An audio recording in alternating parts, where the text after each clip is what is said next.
ঠিক আছে। তো আজকে আমরা কি এডি করব? নর্টনস থিওরেম। দেখ, যারা থেভেনিন পড়ে ফেলেছে তাদের নর্টন পড়াটা কোনো একটা ব্যাপারই না। আমার তো মনে হয় থেভেনিনস থিওরেম আর নর্টনস থিওরেম সেম জিনিস। যেমন থেভেনিনস থিওরেমে আমরা কি করেছিলাম? আচ্ছা, ফার্স্ট অফ অল কে বলতে হবে থেভেনিনস থিওরেম আমরা পড়ে কেন ছিলাম? পারপাস কি ছিল? কেন পড়েছিলাম?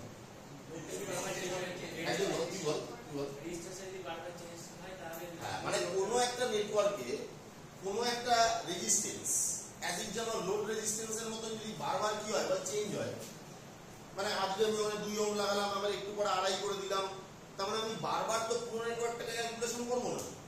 তাহলে আমি বাকি নেটওয়ার্কটাকে একটা ভোল্টেজ সোর্সের মতন ভেবে নিয়েছিলাম যে নেটওয়ার্ক থেকে আমি কত ভোল্টেজ পাচ্ছি আর নেটওয়ার্কের ইন্টারনাল রেজিস্ট্যান্স কত আছে সেইটা বোঝার জন্য আমরা কি করেছিলাম? আমরা থেভেনিন করেছি। তাতে আমার কি হয়েছিল, পুরো যে সার্কিটটা আছে সেটা এতটাই ছোট হয়ে গেছিল এবং ছোট হয়ে কিসে পরিণত হয়েছিল? একটা ভোল্টেজ সোর্সে। যেই ভোল্টেজ সোর্সের ইএমএফ কত ছিল? ভিটিএইচ, আর ইন্টারনাল রেজিস্ট্যান্স কত ছিল? আরটিএইচ। তাহলে এই ভিটিএইচ আর আরটিএইচ কি করে বের করতে হয় সেটা আমরা শিখেছিলাম এবং সেটাকে একটা ভোল্টেজ সোর্সে কি করে কনভার্ট করতে হয় সেটাকে আমরা শিখেছিলাম, তাই তো? তারপরে আমরা দেখেছিলাম যে লোডে মানে রেজিস্ট্যান্সের জায়গায় যে রেজিস্ট্যান্সটা আমি চেঞ্জ করছি, আমি যে কোনো রেজিস্ট্যান্স যদি লাগিয়ে দিই তাহলে কি হবে? আমি ক্যালকুলেট মুখে মুখে করে নিতে পারবো, কারণ আমার ওটা একটা পুরোপুরি একটা ভোল্টেজ সোর্সে কি হয়ে কনভার্ট হয়ে গেছে। যেমন আমরা থেভেনিনে পুরো নেটওয়ার্কটাকে একটা ভোল্টেজ সোর্সে কনভার্ট করেছিলাম, তেমন আমরা কি করব? আমরা এখানে পুরো নেটওয়ার্কটাকে একটা কারেন্ট সোর্সে কনভার্ট করব। ব্যাপারটা সেম। তুমি থেভেনিনস থিওরেমের পারপাস যা, নর্টনস থিওরেমের পারপাসও কি বল? সেম। খালি ডিফারেন্স একটাই যে থেভেনিনস থিওরেম কি করে? পুরো নেটওয়ার্কটাকে একটা ভোল্টেজ সোর্সে কনভার্ট করে, আর নর্টনস থিওরেম পুরো নেটওয়ার্কটাকে একটা কারেন্ট সোর্সে কনভার্ট করে। তার মানে থেভেনিন থিওরেম করার সময় আমার এটা দেখতে হতো যে নেটওয়ার্ক আমাকে কত ভোল্টেজ দিচ্ছে, আর নর্টন করার সময় আমায় দেখতে হবে যে নেটওয়ার্ক আমাকে কত কারেন্ট দিতে পারে, কত ম্যাক্সিমাম কারেন্ট দিতে পারে, ম্যাক্সিমাম কত কারেন্ট দিতে পারে। এবং যখন আমরা থেভেনিন করেছিলাম যে আমার ইন্টারনাল রেজিস্ট্যান্সটা ছিল, যেহেতু সেটা একটা ভোল্টেজ সোর্স ছিল তাই সিরিজে কানেক্ট হয়েছিল। আর এখানে আমি যখন নর্টন করবো, যেহেতু আমি ওটাকে একটা কারেন্ট সোর্সে পরিণত করবো, তাই কারেন্ট সোর্স যেহেতু, তাহলে তার ইন্টারনাল রেজিস্ট্যান্স যেটা থাকবে সেটা সিরিজে ক্যালকুলেট না হয়, সেটা কিসে কানেক্ট হবে? প্যারালালে কানেক্ট হবে। তাহলে এই বেসিক ডিফারেন্স ছাড়া নর্টন আর থেভেনিনের মধ্যে কিন্তু আর কোনো ডিফারেন্স নেই। তো আমরা কি করবো? আমরা নর্টনের অঙ্ক, একটা নর্টনস থিওরেম দিয়ে আমরা করবো, করে আমি দেখবো যে কি করে হয়। একটা আমি করে দেবো আর পরেরটা তোকে করতে দেবো, ঠিক আছে?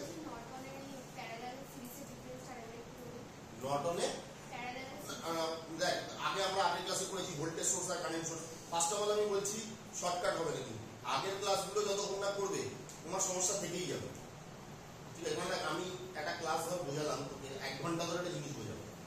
এবার পরের দিন যদি তোকে আমার জিজ্ঞেস করি, আমরা শর্টে আবার রিপিট করতে পারি, কিন্তু আমি 1 ঘন্টা যদি রিপিট করি তাহলে তোর সিলেবাস আর শেষ হবে। আমি করতে পারি, আমার কোনো ইয়ে নেই, কিন্তু সিলেবাসটা এতটাই বড় যে আমাকে তাড়াতাড়ি এগোতে হবে, একটা টাইম স্পেনে এগোতে হবে। এই জন্য আগের ক্লাসগুলো করে নিই। আমরা কি জানি? আমরা জানি যে ভোল্টেজ সোর্সের ইন্টারনাল রেজিস্ট্যান্স সিরিজে কানেক্ট কেন হয়, ভিডিওতে আমরা বা ক্লাসে আমরা আলোচনা করেছি, ভিডিও আছে, দেখে নেবো, ঠিক আছে? আর এটাও দেখেছি যে কারেন্ট সোর্সের ইন্টারনাল রেজিস্ট্যান্স প্যারালালে কানেক্ট হয়। দেখ, কারেন্টের ড্রপ বোঝাতে হলে, কারেন্টের ডিভিশন বোঝাতে গেলে প্যারালাল পাথ দরকার, আর ভোল্টেজের ড্রপ বোঝাতে গেলে সিরিজ পাথ দরকার, রাইট? তাই জন্য আমরা কি করি? আমরা দুভাবে রেজিস্ট্যান্স গুলোকে কি করি বল? আমরা দেখি, তাই তো? তো সেই ক্লাসটা একবার দেখে নিবি, তাহলে এই ব্যাপারটা আরো ক্লিয়ার হবে, ঠিক আছে? এই সপ্তাহটা আজকের পরে তো তুই অনেকদিন পরে আবার আসবি, শনিবার দিন করতে আসবি, মানে মাঝখানে তো অনেকগুলো দিন ইয়ে আছে, দুটো স্টেপ করবি। এক হলো আমাদের এই অ্যাপটা ডাউনলোড করে, ওই জায়গাটা বলেছি লাইভ ক্লাসগুলো, ওই লাইভ ক্লাসগুলো অ্যাপের মধ্যে ওয়াইফাই বা কোথাও ডাউনলোড করে রেখে দিবি ফোনে, ঠিক আছে? ওটা অ্যাপেই ডাউনলোড হয়ে থাকবে। আর যে ইউটিউবের ভিডিওগুলো আছে ওটাও ফোনে ডাউনলোড করে রেখে দিবি। আর ট্রেনে যখন যাতায়াত করছিস, রোজ কলেজ যাচ্ছিস আর রোজ কলেজ আসছিস, এই যাতায়াতের সময় কানে হেডফোন লাগিয়ে ওই ভিডিওগুলোকে কভার করবি। তাহলে তোর বাড়িতে আলাদা করে টাইম দিতে হবে না, তোর যেতে আসতে একটা করে ক্লাস হয়ে যাবে, তা তোর টাইমটা ইউটিলাইজ হবে, বুঝে গেছে? কেউ হয়তো কলেজ থেকে বাড়ি ফিরিস 1 ঘন্টা লাগে, মানে 1 ঘন্টা 2 ঘন্টা তো টাইম কি হয়ে যাবে? ইউটিলাইজ হয়ে যাবে, বুঝে গেছে কি বলবো? তাহলে বাড়িতে গিয়ে বসবি, আবার অন্য পড়াও থাকে বা অন্য কলেজের কাজ থাকে, তখন সমস্যা হবে, ঠিক আছে? তো আমরা একটা অঙ্ক নিই, তাহলে নর্টনের আমরা একটা অঙ্ক নেবো, দেখা যাক। আচ্ছা, আমরা কি আগের দিনের অঙ্কটাই করবো নাকি?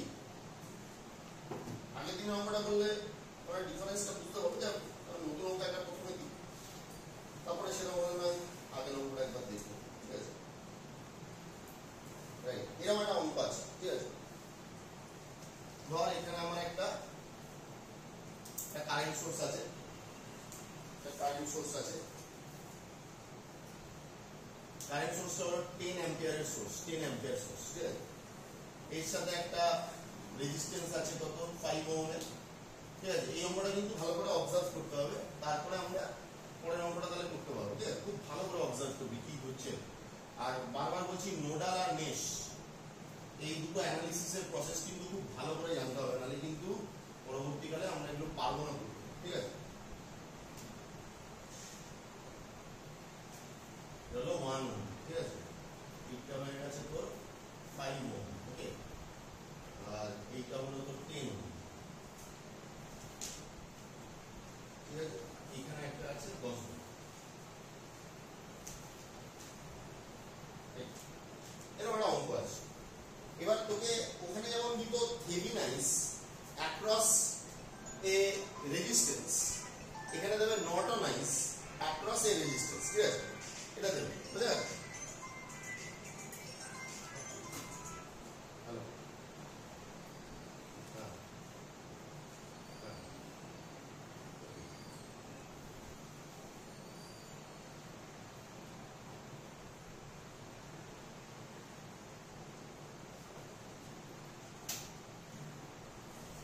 ছবিটা এঁকেছিস?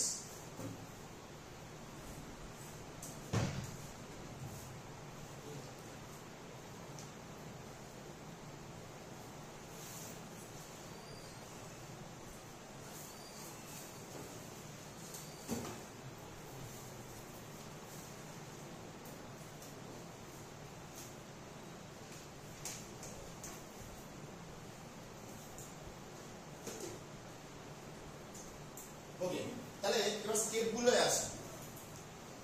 স্টেপগুলোর মধ্যে আমরা ফার্স্ট কি করব? ফার্স্ট ধর একটা রেজিস্ট্যান্স আমাকে মার্ক করে দেবে। ধরে নে এখানে আমার রেজিস্ট্যান্সটা হলো, সাপোজ কোন রেজিস্ট্যান্সটা হবে, সাপোজ ধরে নে 10 ohm, this is my load resistance. আমি আগেও বলেছি যে থেভেনিন বা নর্টন যাই হোক না কেন, অঙ্ক যদি করতে হয় সবার আগে আমার একটা লোড রেজিস্ট্যান্স মার্ক করে দিতে হবে। কোশ্চেনে যদি লোড রেজিস্ট্যান্স মেনশন না করে দেয়, তাহলে আমি কোনোভাবেই বুঝতে পারবো না যে কোন রেজিস্ট্যান্সটা আমার লোড রেজিস্ট্যান্স হিসেবে কাজ করছে, কোন রেজিস্ট্যান্সটা আমার বারবার চেঞ্জ হবে, রাইট? তো এখানে ধরনের 10 ওহমের যে রেজিস্ট্যান্সটা আছে ওটা আমার কি আছে, ওটা আমার লোড রেজিস্ট্যান্স। তাহলে ফার্স্ট স্টেপ কি হবে, যে লোড রেজিস্ট্যান্সটা আছে সেটাকে আমি কি করব, রিমুভ করে দেবো। তাহলে আমি এখানেও কি করছি, আমি এই 10 ওহমের যে রেজিস্ট্যান্সটা আছে সেটাকে আমি অ্যাজ ইফ রিমুভ করে রেখে দিচ্ছি অন্য জায়গায়। সাপোজ এখানে আমি রেখে দিলাম 10 ওহমের resistance, this is the load resistance, এটা সাইডে রয়েছে, এবং এখানে দুখানা ওপেন টার্মিনাল এসে পড়েছে এক্স আর ওয়াই, ঠিক আছে? এইবার এখান থেকে ডিফারেন্স শুরু হয়। কি শুরু হয়? ফার্স্ট অফ অল যদি এটা থেভেনিন করতাম তাহলে আমরা কি করতাম, এই দুটো ওপেন টার্মিনালের অ্যাক্রসে ভোল্টেজ মেজার করতাম। দুটো ওপেন টার্মিনালের অ্যাক্রসে কি করতাম বল, ভোল্টেজ মেজার করতাম। কিন্তু এখানে আমরা কি করব, দুটো পয়েন্টকে শর্ট করে দেবো। দেখ আগের বার আমাদের টার্গেট ছিল যে ম্যাক্সিমাম কত ভোল্টেজ দিতে পারে, এবার আমার টার্গেট হলো যে নেটওয়ার্ক ম্যাক্সিমাম কত কারেন্ট দিতে পারে, তাই? তাহলে ম্যাক্সিমাম কারেন্ট যদি জানতে হয় তাহলে সবচেয়ে ইজিয়েস্ট প্রসেস কি, যে এই দুটো মাথাকে কি করে দাও, শর্ট করে দাও। আর যেই তুমি এই দুটো মাথাকে শর্ট করবে তাহলে লুপ আমার কি হবে, ক্লোজ হবে। তাহলে এদিক হোক বা এদিক হোক যে কোনো দিকে একটা কারেন্ট ফ্লো করবে। আর যেহেতু এটা আমি দুটো টার্মিনালকে শর্ট করে কারেন্টটা পেয়েছি, তাই এই কারেন্টের নাম হবে আইএসসি, মানে শর্ট সার্কিট কারেন্ট। কি বলা হবে বলো? তাহলে আমার নেক্সট ছবি যেটা হবে, তাহলে নর্টনের ফার্স্ট স্টেপ যেটা, সেটা কি, যে আমি যে রেজিস্ট্যান্সটাকে মার্ক করেছি which is the load resistance, that particular resistance has to be removed, তাই তো? and the terminals has to be shorted। আর শর্ট করার পরে ওখান দিয়ে যে কারেন্টটা ফ্লো করবে সেই কারেন্টটা যে কোনো দিকে হতে পারে। ইনিশিয়ালি আমি জানি না যেহেতু, তাহলে আমি যে কোনো দিকে নিতেও পারি। পরে যদি আইএসসি ভ্যালু মাইনাসে বেরোবে তাহলে বুঝবো যে যেই দিকে নিয়েছিলাম তার উল্টো দিকে আছে, এবং ওই কারেন্টের নাম আমি কি দেবো, শর্ট সার্কিট কারেন্ট আইএস। বোঝা গেছে? তাহলে আবার নেক্সট ছবি হবে। বোঝা গেছে? ছবি এখন আঁকবো না, দরকার হলে ছবি তুলে বাড়ি থেকে নিয়ে যাবো, কিন্তু বোঝাটা কিন্তু ইম্পর্টেন্ট, ঠিক আছে? লিখতে গিয়ে যেন কথা আর মিস হয়, ঠিক আছে? এবার আমি শর্ট সার্কিট কারেন্ট যখন আমায় বের করতে হবে, আমার আবার কি প্রসিডিওর হবে? যে কোনো কারেন্ট, যে কোনো ভোল্টেজ যদি বের করতে হয় সার্কিটের, তাহলে ফার্স্ট স্টেপ হলো সার্কিটকে অ্যানালাইজ করো। এবং সার্কিটকে অ্যানালাইজ করার দুটো প্রসেস আমরা জানি, একটা মেশ, একটা নোডাল। তো আমরা এখানে কি করবো, আমরা এখানে ধরে নেই নোডালই করবো। তাহলে আমি ধর এখানে যদি নোডাল করতে, তার আগে আমি এই সার্কিটটাকে না চাইলে একটু আমি ছোট করে নিতে পারি, ঠিক আছে? ছোট করে নিতে পারি, দরকার না আমার, আমি ডাইরেক্টলি ধর করছি। তাহলে একটা জিনিস দেখ, এই প্রত্যেকটা পয়েন্ট কিন্তু সেম পয়েন্ট, কি তাই তো নাকি? কেউ ভাববি না তো এটা একটা জাংশন, এটা একটা জাংশন, এটা একটা না, সবাই কি আছে শর্ট করা আছে। আগের অঙ্কগুলো তো আমি বলেছি। তাহলে এই পুরোটা মিলে যদি একটা জাংশন হয়, তাহলে আমি এই জাংশনটাকে আমি কি ধরে নিতে পারি? ধর জিরো। তাহলে নোডাল অ্যানালিসিস করার ফার্স্ট স্টেপ কি, যে কটা জাংশন আছে তার মধ্যে যে কোনো একটি জাংশনের পোটেনশিয়াল কত ধরে নেবো আমি? জিরো ধরে নেবো। তাহলে যদি এটা যদি আমার 0 ভোল্ট হয়, তাহলে আর কি কি জাংশন আমার আছে? ধর আমার, আচ্ছা এইটাকে আমি এটা চাইলে কারেন্ট সোর্সে কনভার্ট করে নিতে পারি, ঠিক আছে? এটাকে কারেন্ট সোর্সে কনভার্ট করলে কি হবে? 10/10, তাই তো? Voltage by resistance equal to current. তাহলে কত অ্যাম্পিয়ার কারেন্ট হবে? 1 অ্যাম্পিয়ার কারেন্ট হবে, তাই তো? প্যারালালে আছে যখন, আর আমি যখন ভুলে যাচ্ছি, তোরা মাথা নাড়িয়ে যাচ্ছিস না? প্রথমেই তো বলা উচিত সবার, তাই না? আমি যদি যা ইচ্ছে ছাই ভস্য করিয়ে দিলাম আর তুই মাথা নেড়ে বাড়ি চলে গেলি, তাহলে কি হবে? হবে না তো, ভাবতে হবে তো, ঠিক আছে? যেমন এইটা কনভার্ট হতে পারে, তাই তো? এইটাই কনভার্ট হতে পারে, হতে পারে, রাইট? তাহলে আমি ভুল বলছি, তাই তো? তাহলে আমি যদি কিছু ভুল বলি সেটাও কিন্তু খেয়াল রাখতে হবে, ঠিক আছে? তাহলে এখানে আমি দেখতে পাচ্ছি একটা জাংশন আছে, কিন্তু দেখ এই জাংশনের পোটেনশিয়াল আমার জানা আছে। কেন জানা আছে? দেখ, এটা গ্রাউন্ড, এটা ব্যাটারি, আচ্ছা মাঝখানে কিন্তু কিচ্ছু নেই, কোনো রেজিস্ট্যান্স কোনো কম্পোনেন্ট নেই। তাহলে এর পোটেনশিয়াল কত হবে বলো? +10 ভোল্ট। তাহলে এই পয়েন্টের পোটেনশিয়াল আমি পেয়ে গেলাম +10 ভোল্ট। দেখ নোডালে আমি যদি কোনো জাংশনের পোটেনশিয়াল পেয়ে যাই, তাহলে ওই জাংশনে আমার কেসিএল করতে হয় না। ধর আমি বলেছিলাম আগে যে নোডাল করছি, ধর 4টে জাংশন আছে, 4টে জাংশনের মধ্যে 2টো জাংশনের পোটেনশিয়াল আমার জানা আছে। যেমন এই জাংশনের পোটেনশিয়াল 0, এই জাংশনের পোটেনশিয়াল তাহলে কত? +10। তাহলে এই জাংশনে কিন্তু আমাকে আর কেসিএল করতে হবে না, আমায় কেসিএল সেই জাংশনে করতে হবে যার বিভব আমার জানা নেই। যেমন আর কি জাংশন আছে আমি দেখতে পাচ্ছি বল? যেমন আচ্ছা বল, এটা কি দুটো জাংশন না সেম জাংশন? মানে তোর বোঝার জন্য আমি এটাকে এরকম ভাবে আঁকতে পারি না, তাই তো? আর তোর বোঝার জন্য এটাকে সবকটাকে নিয়ে আমি একটা জায়গায় আঁকতে পারতাম, তাই তো? তাহলে এটা একটা জাংশন। আচ্ছা এর পোটেনশিয়াল কি আমার জানা আছে? এর পোটেনশিয়াল কি আমার জানা আছে? হ্যাঁ কি না জোরে বল, সবাই কথা বলতে পারিস তো? তাহলে মানে এর পোটেনশিয়াল জানা আছে কিনা সেটা বল। জানা নেই, তাহলে এর পোটেনশিয়াল আমি ধরে নিলাম VY, ধরে নিলাম সাপোজ এর পোটেনশিয়াল কত ধরে নিলাম বল? VY, ঠিক আছে? আচ্ছা আর কি আছে বল? আর এবার বল একটা জিনিস, যে এই জাংশন আর এই জাংশন, এই দুজন জাংশনের বিভব কি সেম হবে না আলাদা হবে? হ্যাঁ সেম হবে। কেন সেম হবে? কারণ এই দুটো পয়েন্ট কি করা আছে? শর্ট করা আছে। আমি বলেছি যখনই দুটো জাংশনের পোটেনশিয়াল কি হয় বল? সেম হয়, তাহলে কি হয়? তারা মানে তাদের মানে শর্ট করা থাকে, তাহলে কি হয়? তাদের পোটেনশিয়াল কি হয়? সেম হয়। তাহলে এটা যদি VY হয়, তাহলে এর পোটেনশিয়ালও কত হবে? VY হবে। আচ্ছা আর কোনো জাংশন তুই দেখতে পাচ্ছিস যার বিভব আমি ধরিনি? এই জাংশন একটা ছিল যাকে আমি 0 ধরে নিয়েছি, এটা 0 ধরেছি বলে এই একটা জাংশন ছিল যার বিভব আমি পেয়ে গেছি কত? +10।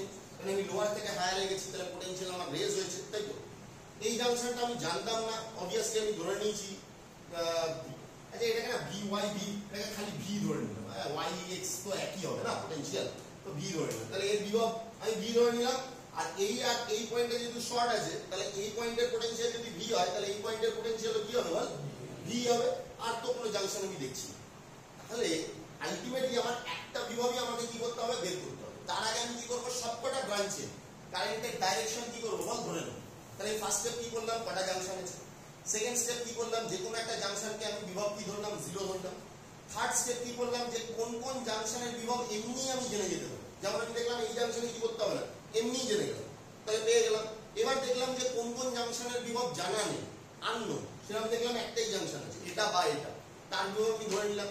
এবার আমি কি করবো? প্রত্যেকটা ব্রাঞ্চে নিজের ইচ্ছা মতন যেদিকে ইচ্ছে কারেন্ট ধরে নেবো, কিন্তু একবার ধরে নেওয়ার পরে কিন্তু আর আমার কি হবে না বলো? চেঞ্জ হবে, বুঝা গেছে? তা আমি ধরে নিলাম, ধর সাপোজ এইটা হচ্ছে আমার এইদিকে কারেন্ট গেছে, এক্সাম্পল, ঠিক আছে? এটা তো বলাই আছে আমি এইদিকে কারেন্ট আসছে, এই কারেন্টটা তো বলাই আছে এদিকে আছে। আর ধর এই কারেন্টটা জানা নেই, এটাও আমি ধরে নিলাম এইদিকে আছে। আর এই কারেন্টটাকেও আমি ধরে নিলাম এইদিকে আছে।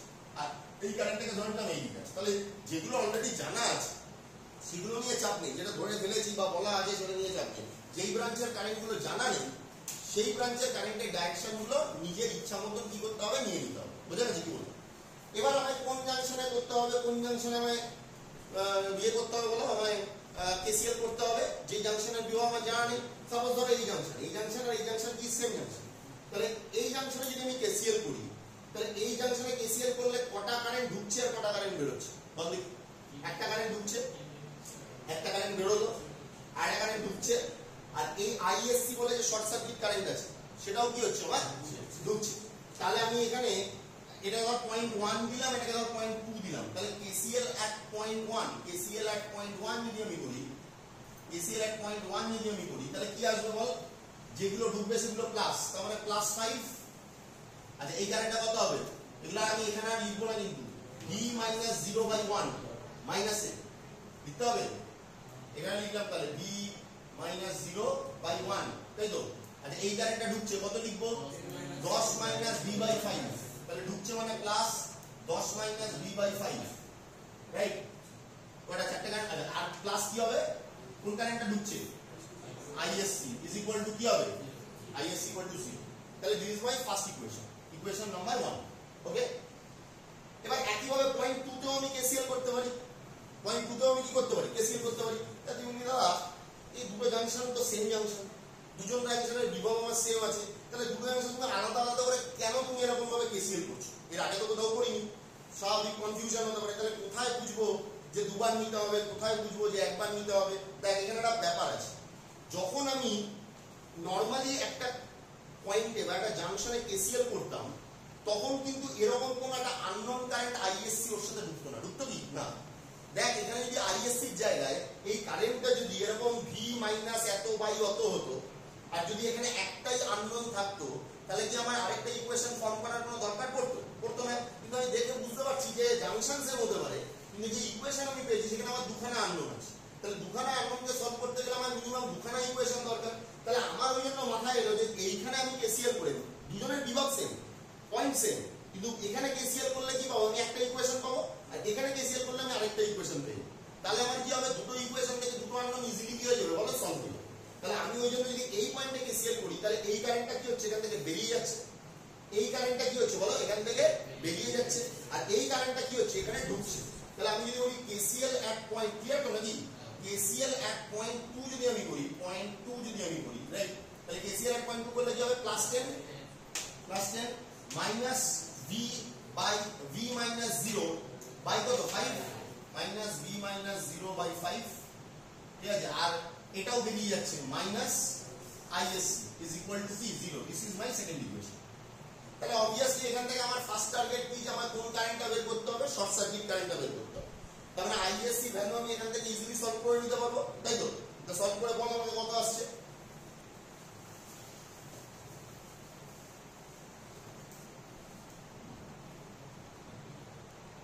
ঠিক আছে, আমরা অনেকক্ষণ পরে ISC মান কিছু একটা পেয়েছি, কিন্তু যেহেতু আমরা ইকুয়েশন সলভ করতে পারি না, এখানকার ছেলেগুলো অনেকক্ষণ লড়েও এই দুটো ইকুয়েশন সলভ করতে পারিনি।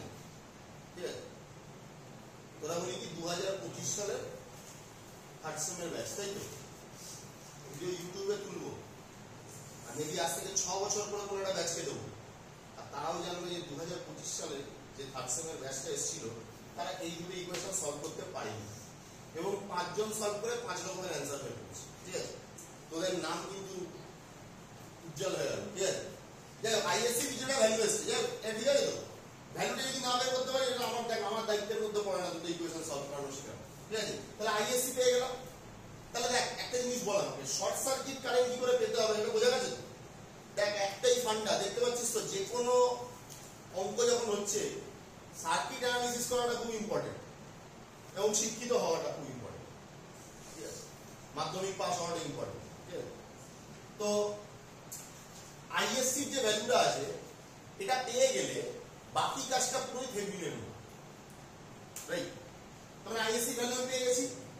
এবার যে শর্টটা তুই করেছিস, যেটা দেখ এদিকে দেখ, এদিকে দেখ, টাকা শর্টটা যে তুই করেছিলিস সেই শর্টটাকে আবার তোকে খুলে দিতে হবে। তার মানে একবার আমি শর্ট করেছিলাম, শর্ট করে তার মধ্যে দিয়ে কত কারেন্ট যাচ্ছে, সেটা প্লাসে যাচ্ছে, মাইনাসে যাচ্ছে, কত অ্যাম্পিয়ার যাচ্ছে পেয়ে গেছি। কি করে পেলাম? নোডাল অ্যানালিসিস করে পেলাম। ঠিক আছে, মেশ করেও পেতে পারতাম, মেজের বুঝতে পারছিস তো কত ঝামেলা। যদি মেশ অ্যানালিসিস করতাম কত ঝামেলা হতো, বড় সার্কিট হয়ে গেলে নোডালের দিকে যাবে। কি বললাম বোঝা গেছে? তাহলে এটা হয়ে গেলে এবার নেক্সট আমার কি করতে হবে? ওই একই প্রসেস, কি যে আমার শর্টটাকে খুলে দিতে হবে, আর সার্কিটের যত সোর্স আছে সেই সোর্সগুলোকে কি করে দিতে হবে, অফ করে দিতে হবে। সেই ক্ষেত্রে আমরা নিয়ম কি শিখেছি, কারেন্ট সোর্স থাকলে কি দিয়ে রিপ্লেস করব, ওপেন। কারণ কারেন্ট, একটা আইডিয়াল কারেন্ট সোর্সের ইন্টারনাল রেজিস্ট্যান্স কত হয়, ইনফাইনাইট। আর যদি আমার ভোল্টেজ সোর্স থাকে তাহলে সেটাকে কি দিয়ে রিপ্লেস করব, শর্ট সার্কিট। কারণ একটা আইডিয়াল ভোল্টেজ সোর্সের ইন্টারনাল রেজিস্ট্যান্স কত হয়, 0। এগুলো আমরা আগের ক্লাসে ভালো করে ডিটেইলসে আলোচনা করেছি, ঠিক আছে। তো আমার নতুন ছবিটা কেমন দেখতে লাগবে, এটা ওপেন হয়ে যাবে, এটা ওপেন হয়ে যাবে, আর এটা কি হয়ে যাবে, শর্ট হয়ে যাবে। এই দুটো ওপেন হয়ে যাওয়া মানে এগুলো কিছুই নেই আছে। তার মানে আমার ছবিটা কেমন দাঁড়াচ্ছে, এখানে দেখ, এটা 5 ওহম 5 ওহম, তাই তো। আমার এইখানে এক্স টার্মিনালটা নরমাল রয়েছে, এখানে আমার ওয়াই টার্মিনাল রয়েছে, আমি শর্টটাকে খুলে দিচ্ছি, এখন আবার ওপেন হয়ে গেছে, ঠিক আছে। আর এইখানে আছে আমার কি বল, 1 ওহম 1 ওহম, তাই তো। বাকি আমার এই সার্কিট আর এই সার্কিটে কিছু নেই, বাকি আমার কি আছে, এখানে আছে 5 ওহম, ভালো করে বুঝবি, এখানে আছে কি 5 ওহম, তাই তো।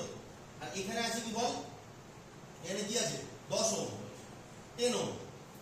আর এইখানে একটা ব্যাটারি ছিল, এই ব্যাটারিটা এখন কি হয়ে গেছে, শর্ট হয়ে গেছে, রাইট।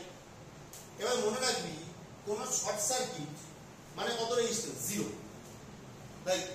তাহলে 10 ওহম আর 0 ওহম, 10 ওহম আর 0 ওহম যদি প্যারালালে থাকে তাহলে রেজাল্টেন্ট রেজিস্ট্যান্স কত হবে, প্যারালালে দুটো রেজিস্ট্যান্স থাকলে লব্ধি রেজিস্ট্যান্স কত হবে, গুণফল বাই যোগফল। তাহলে গুণফল করতে গেলে কি হবে, 0 হয়ে যাবে। তার মানে কি, ফিজিক্যাল মানে নাকি, ফিজিক্যাল মানে হলো যে যদি কোনো কারেন্ট এখান দিয়ে আসে, কোনো কারেন্ট এত বোকা নয় যে রেজিস্ট্যান্সের মধ্যে দিয়ে যাবে। তোর হাতে চোতা আছে আর তুই নিজে নিজে লিখছিস, তুই কি এত বোকা না, তোর হাতে চোতাও আছে, চোতা করার সুযোগও আছে, আর তুই নিজে ভেবে ভেবে অঙ্ক করছিস, এটা কোনোদিন হয় না। যেমন তেমন একইভাবে কারেন্ট এখান দিয়ে দেখছে 0 রেজিস্ট্যান্স আছে, এখান দিয়ে গেলে কোনো বাধাই পাবো না, একদম শর্টকাট মেরে বেরিয়ে যাবো, তাই তো। 3টে অঙ্ক হলো, 3টেই কমন পেয়ে গেলাম, বা পরীক্ষার আধা ঘন্টা আগে এমসিকিউ গুলো পেয়ে গেলাম, কি তাই তো নাকি, বলে কত সুবিধা হতো। তাহলে কারেন্টেরও ঠিক কতটাই সুবিধা হবে এখান দিয়ে, বুঝে গেল। তাহলে কোনো কারেন্ট আর এখান দিয়ে যাবে, আর এখান দিয়ে যেহেতু কোনো কারেন্ট যাচ্ছে না, তাহলে রেজিস্ট্যান্সটা থাকাও যা না থাকাও যায়। তাহলে কোনো রেজিস্ট্যান্সে যদি দুমাত্রা আমি শর্ট করে দিই, তার মানে বুঝবো এই রেজিস্ট্যান্সটা বেসিক্যালি কি হয়ে গেল, মানে বাইপাস হয়ে গেল, ওটা দিয়ে আর কোনো কারেন্ট যাবে না। সবাই কি 100% কারেন্ট কোথা দিয়ে চলে যাবে, শর্ট সার্কিট দিয়ে চলে যাবে। তাহলে এই রেজিস্ট্যান্সটা আমি আর আঁকবো না। কেন আঁকবো না, কারণ সব কারেন্ট এখানে দিয়ে যাচ্ছে, এই পাতে কোনো কারেন্ট দিয়ে যাবে না, এটা থাকাও যা না থাকাও তাই। আর যদি ওটা ব্যাপারটা বুঝতে অসুবিধা হয়, তাহলে 0 রেজিস্ট্যান্স আর 10 ওহমের মধ্যে প্যারালাল করো, যা রেজিস্ট্যান্স আছে সেটা এঁকে দাও, সেটা কত আসবে, 0। তাহলে 0 মানে হলো শর্ট সার্কিটই থাকবে। তাহলে এই 10 ওহমটা আমার কি হয়ে গেল, গায়েব হয়ে গেল, মাথায় ঢুকেছে। এবার আমার তাহলে কি করতে হবে, ইন্টারনাল রেজিস্ট্যান্সটা বের করতে হবে। ঠিক আগের বার থেভেনিনে যেমন ইন্টারনাল রেজিস্ট্যান্স বের করেছি, থেভেনিনের নামটা খালি আলাদা হতো, আর টিএইচ হতো, এখানে আর ইন লিখব, কারণ এটা থেভেনিন থিওরেম নয় তো, তাহলে থেভেনিন রেজিস্ট্যান্স বলাটা ঠিক নয়। তাহলে এখানে আমি ইন্টারনাল রেজিস্ট্যান্সটাকে কি বলবো, আর ইন, ইন্টারনাল রেজিস্ট্যান্স, ঠিক আছে। তাহলে এখান দিয়ে যদি আমি লব্ধি রেজিস্ট্যান্স বের করতে চাই, এখান দিয়ে যদি আমি কি করি বলো, লব্ধি রেজিস্ট্যান্স বের করতে চাই, তাহলে কি হবে, আমার একদিক দিয়ে কারেন্ট ঢুকিয়ে অন্য দিক দিয়ে বের করতে হবে। ধর এখান দিয়ে কারেন্ট ঢোকালাম, কি পেলো, 5 ওহম, আর এই দুটো রেজিস্ট্যান্সকে কি হবে, প্যারালালে হবে, এখান দিয়ে আসবে 5 ওহম পেলো, প্লাস এই দুটো রেজিস্ট্যান্সের কি প্যারালাল কম্বিনেশন পাবে, তাই তো, করে ব্যাক করবে, মাথায় ঢুকেছে কি বললাম। তাহলে কি হ্যাঁ কি না, এফটিপিলি বলে একটা সাবজেক্ট পড়েছিলিস তো তোরা, সব পড়েছিলিস তো। আর সেটাই কি পাস করতে হতো না এমনি পাস করে যেত, মানে কোশ্চেনে লিখতে হতো কিছু, মানে পড়তেও হয়েছে, মানে ক্লাসও হয়েছে, ঠিক আছে। তার মানে এটা বুঝতে পারবি তোরা যে 5 ওহম আছে আর এই দুটো কি আছে বল, প্যারালাল আছে, বুঝে গেছে। আর কেউ এটা বোঝে না কিন্তু এফটিপিলিতে পাস করে গেল, তাহলে কাকে পরীক্ষা নিতে হবে, যে খাতা চেক করেছে তাকে পরীক্ষা নিতে হবে, বুঝে গেছে কি বললাম।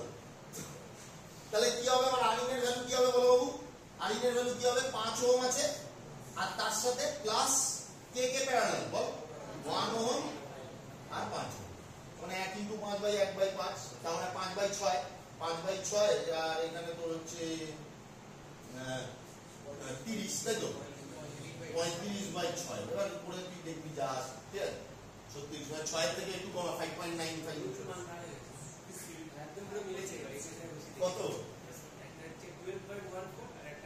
না, আইএসসি ভ্যালুটা বের করো, 7.57, আর তোদের কত বেরিয়েছিল, প্লাস না মাইনাস, আচ্ছা ঠিক আছে, তাহলে আমি জানি এটা আমার দায়িত্ব না, এর জন্য আমি দায়ী নই, কিন্তু এটা বলছে 7 পয়েন্ট কত হবো 7.57। এটা একদম উত্তরটা ঠিক বেরিয়েছে কিনা সেটা বের করা যদি চেক করতে পারিস তুই আবার ইকুয়েশনে বি এর মান আর আইএসসি মান পুট করে দেখবি যে 0 আসছে কিনা, তাহলে বুঝবি ঠিক আছে, বুঝে গেছে কি বলে। তো যাই হোক, হ্যাঁ তুই এগুলো আমি জানো সেটা ওটা কারণ এক্স ওয়াই বের করলে এটা সমীকরণ, তো তোর ভ্যালু ঠিক আছে কিনা কি করে দেখবি, তুই একটা ইকুয়েশনে পুট করে দেখবি স্যাটিসফাই করছে কিনা, সেটা যদি করে আমাকে ঠিক আছে, না করলে বলি ভুল আছে, ঠিক আছে। তো আইএসসি ভ্যালু আমি পেয়ে গেছি, আর এটা ভাগ করে কত আছে 5 পয়েন্ট কত 9 ও সরি এটা হয় বয়স হয়ে গেল। তো 35/6 কত হবে 5.83 ওহম, রাইট।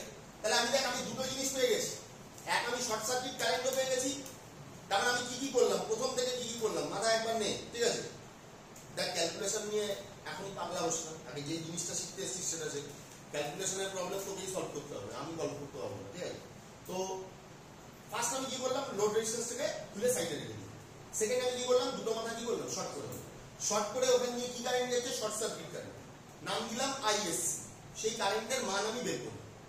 যে কোনো সার্কিটের যে কোনো কারেন্ট বা যে কোনো ভোল্টেজ বের করতে গেলে সার্কিট অ্যানালিসিস করতে হয়, মানে আইদার মেশ অ্যানালিসিস করতে হয় নয় নোডাল করতে হয়। তা আমি এখানে কি অ্যানালিসিস করেছি নোডাল করে, আমি দুটো সমীকরণ পেয়েছি, সেখান থেকে ওরা বললো নাকি আইএসসি ভ্যালু এরকম বেরিয়েছে। তাহলে আইএসসি ভ্যালু একবার বের করা হয়ে গেলে এবার কি করবো, এবার শর্টটাকে খুলে দেবো, শর্টটাকে খুলে দিয়ে আর সার্কিটের যত সোর্স আছে সেগুলোকে ডিঅ্যাক্টিভেট করবো।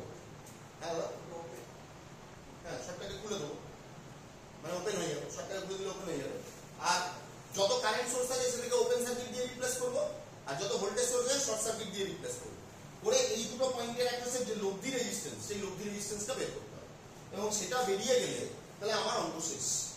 এবার তাহলে আমার কাছে কি মনে হবে যে যদি আমি কোনো রেজিস্ট্যান্সকে এখানে কানেক্ট করি অ্যাজ ইট যেন আমি একটা কারেন্ট সোর্সের সাথে কানেক্ট করছি।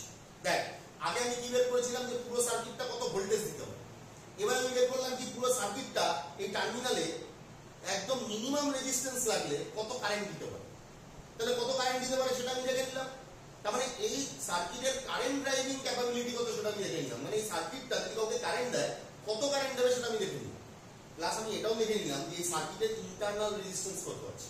তাহলে এই সার্কিটটাকে রাইট আমি চাইলে একটা কারেন্ট সোর্সের মতন ভাবতে পারি, যেমন থেভেনিন আমি ভোল্টেজ সোর্সের মতন ভেবেছিলাম, ভোল্টেজ বের করে ভোল্টেজ সোর্সের মতন ভেবেছিলাম, এখানে কারেন্ট বের করে কি করেছি বল কারেন্ট সোর্সের মতন ভেবেছি।